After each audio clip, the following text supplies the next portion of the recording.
Buenas tardes muchachos, espero que se encuentren muy bien.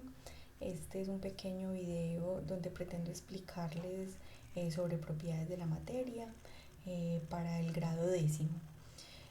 Son por medio del documento tipo presentación. La actividad a realizar es contestar 5 preguntas muy sencillas que a través del documento lo van a poder encontrar. Espero que a través de la explicación pueda aclararles este tipo de conceptos y puedan lograr aprendizajes significativos.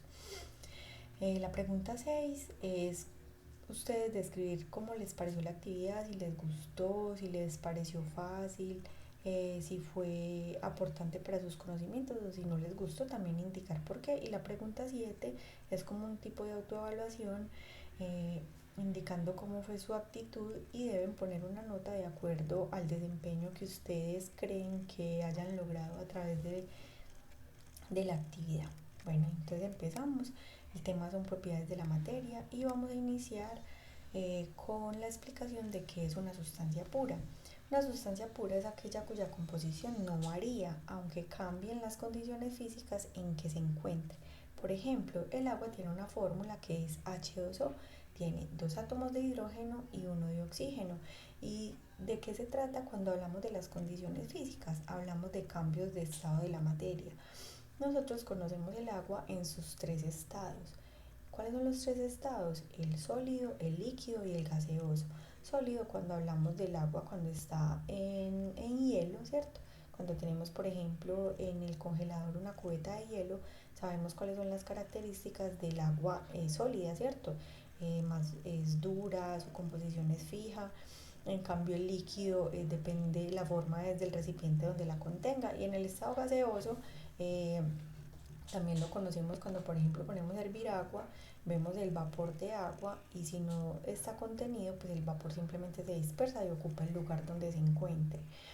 En los 3 estados, el agua, la molécula de agua, que es H2O, no ha cambiado, simplemente cambió su forma física, pero su molécula no cambió. A eso nos referimos cuando hablamos de sustancias puras. Otro ejemplo de sustancias puras es la sal común, la sal que utilizamos en nuestras casas, que es cloruro de sodio. La fórmula del cloruro de sodio es NaCl, un átomo de sodio y un átomo de cloro.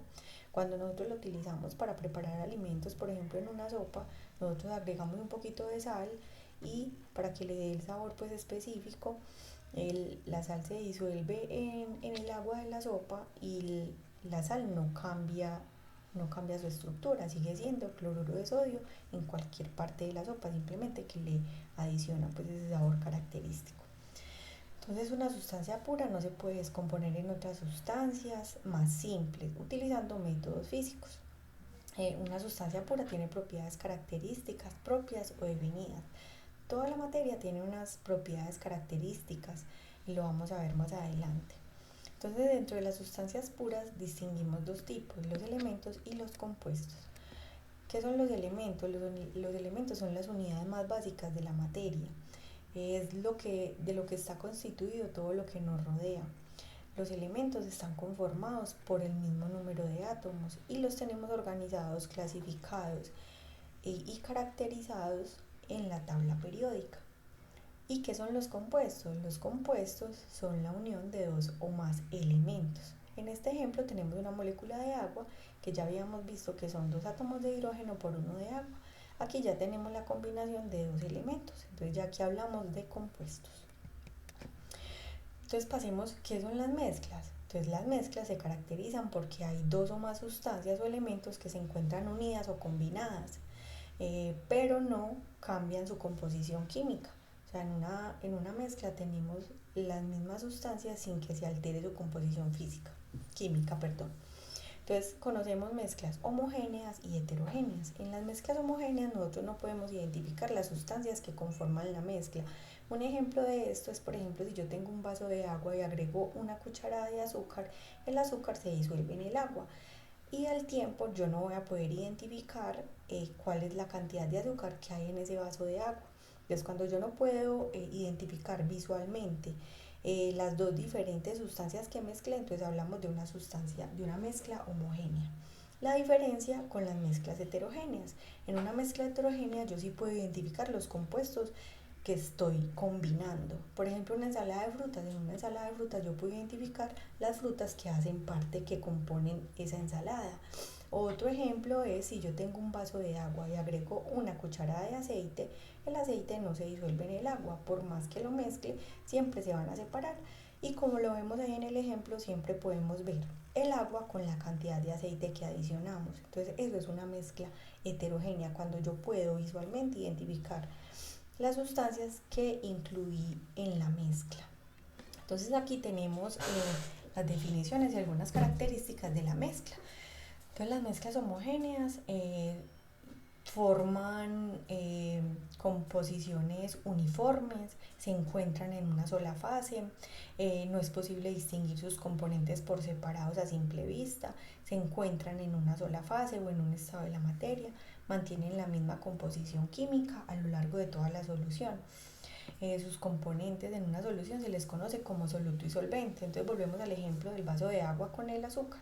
El agua en este caso es el solvente, es donde se disuelve el soluto.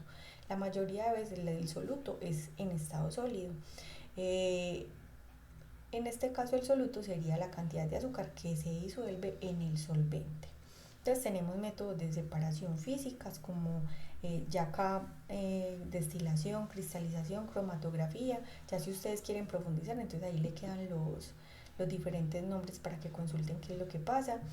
Y un ejemplo de mezclas homogéneas, el aire. El aire es una mezcla de algunos gases como el oxígeno, que es indispensable para la vida, nitrógeno, hidrógeno y otros gases en menores proporciones. Una mezcla homogénea porque nosotros no vemos los diferentes gases, ¿cierto? Es imposible reconocerlos.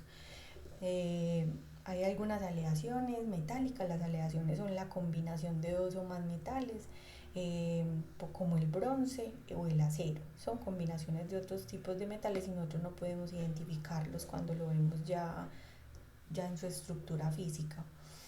El agua mezclada con azúcar, el ejemplo que vimos, o si mezclamos agua con sal, pasa lo mismo, ¿cierto? Se disuelve y no podríamos identificar la sal y el agua. En las mezclas heterogéneas, entonces por el contrario, los elementos no están distribuidos de forma uniforme, es posible distinguir sus componentes a simple vista, se presentan al menos en dos estados o dos fases de la materia. La composición química de sus elementos varía según la región de la mezcla.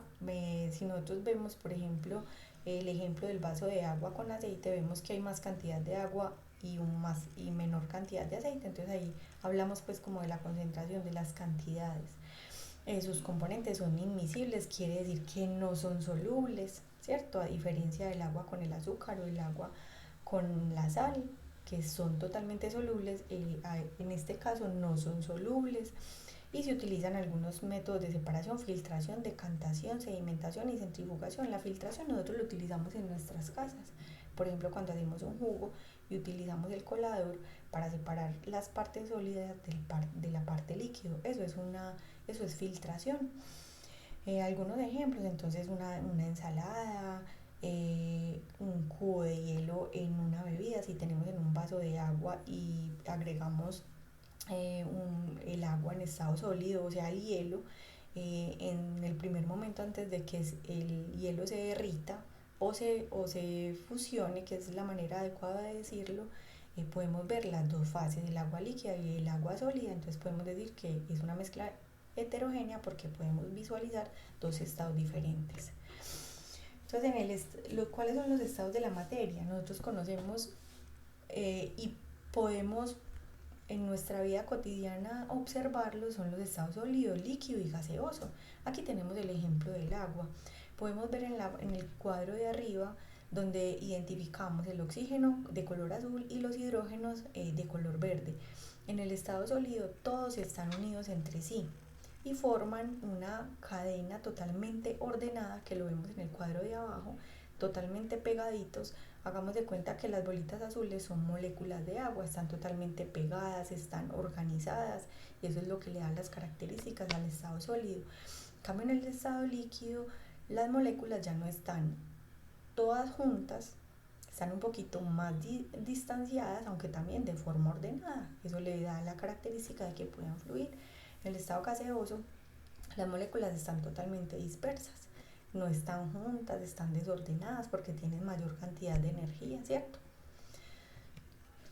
Y el cuarto estado de la materia, que es el plasma, que no es muy cercano a nosotros porque nosotros en nuestra vida cotidiana no lo podemos ver. El estado plasma se presenta es con cantidades muy altas de temperatura como en el Sol y en las estrellas o en reactores nucleares. ¿Qué pasa en el estado plasma? Ni siquiera tenemos la molécula como tal separada, sino que los átomos de la molécula están totalmente dispersos y los átomos en sí también están totalmente desintegrados y podemos ver los electrones y los neutrones por separado. Eso no lo podemos ver nosotros en algún proceso acá cercano a nosotros, por eso no lo tenemos como tan en cuenta. Entonces aquí vemos los cuatro estados: el estado sólido, el estado líquido, el estado gaseoso. Aquí podemos ver en el estado líquido, sólido y gaseoso las moléculas de agua no se han desintegrado, lo que pasa en el estado plasma, ¿cierto? Que vemos que lo que constituye son un átomo está constituido por protones, neutrones y electrones, están totalmente desintegrados. Entonces vamos a los cambios de estado. Entonces, como vimos, ¿qué pasa cuando sacamos un hielo de la nevera? Como cambia, pasa de estar en un estado muy frío y cambia su temperatura, aumenta la temperatura, entonces pasa de estado sólido a líquido, y este cambio se llama fusión. Para que pase de estado líquido a estado gaseoso, ¿qué necesitamos hacer? Aumentar la temperatura. ¿A qué temperatura alcanza el estado de vapor del agua? A 100 grados centígrados. En este momento tendríamos a 100 grados centígrados, el agua ya es estado gaseoso. Entonces de líquido a sólido se llama vaporización, y ahí encuentran con las flechitas muy bien identificados cómo se llaman los procesos. El proceso inverso de estado gaseoso a líquido se llama condensación. Un ejemplo que nosotros vemos en la casa: cuando ponemos a hacer arroz, cuando usted está terminado el arroz y tapa la olla, que todavía está muy caliente y está el vapor de agua ahí, ese vapor de agua se queda en la tapa. Después usted al rato, cuando llega que se enfrió el arroz, usted destapa la olla y ve que caen un montón de gotas de agua. Como se disminuyó la temperatura, ese estado gaseoso pasó a estado líquido y se llama condensación. Entonces, para pasar de líquido a sólido, necesitamos que disminuir mucho más la temperatura, bajo 0 grados centígrados.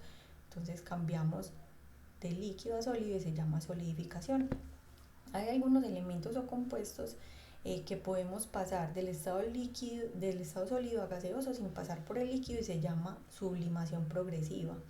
O otro que pasa del estado gaseoso al sólido sin pasar por el líquido y se llamaría sublimación regresiva, aunque es muy poco utilizado.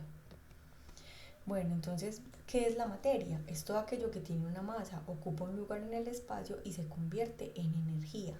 Todo lo que nos rodea es materia, el aire es materia. Por lo tanto, las propiedades de la materia son aquellas características químicas y físicas que la componen y describen. Las propiedades de la materia pueden ser a su vez extensivas o generales, que hablamos de la cantidad de masa. Toda la materia tiene cantidad de masa. De la manera que la podamos medir son las propiedades generales, o extensivas, por ejemplo la masa, el volumen. Ya cuando hablamos de propiedades intensivas o específicas, ya hablamos de algo que diferencie una sustancia de otra, como la dureza o la densidad. Entonces acá tenemos un pequeño mapa conceptual donde nos muestra que la materia es todo lo que ocupa un volumen y posee masa, y además puede experimentar cambios físicos o químicos. La materia está formada por átomos, y los átomos a su vez componen los elementos que ya vimos, que son sustancias puras, que son compuestos. Entonces la materia tiene propiedades generales, que es la cantidad de materia, y está representada como masa, volumen, peso o inercia o impenetrabilidad. Otras propiedades específicas que ya son diferenciativas, que tienen que ver con la composición, diferencia un cuerpo de otro, que pueden ser químicas como la oxidación, la combustión o la reactividad. Ya aquí sí cambiaría o alteraría la estructura de la materia, cambiaría de sustancia. O las físicas, que no cambian ni alteran la composición de la sustancia, y pueden ser la densidad, la dureza, maleabilidad, elasticidad y otros. Las físicas también tiene que ver con las organolépticas, lo que nosotros sentimos por medio del sabor, el color, el olor o la textura. Entonces aquí tenemos algunas definiciones para las propiedades de la materia. Es bueno que le den una pequeña leída y está muy bien explicadito. Espero que les haya servido mucho. Y las propiedades químicas ya es cuando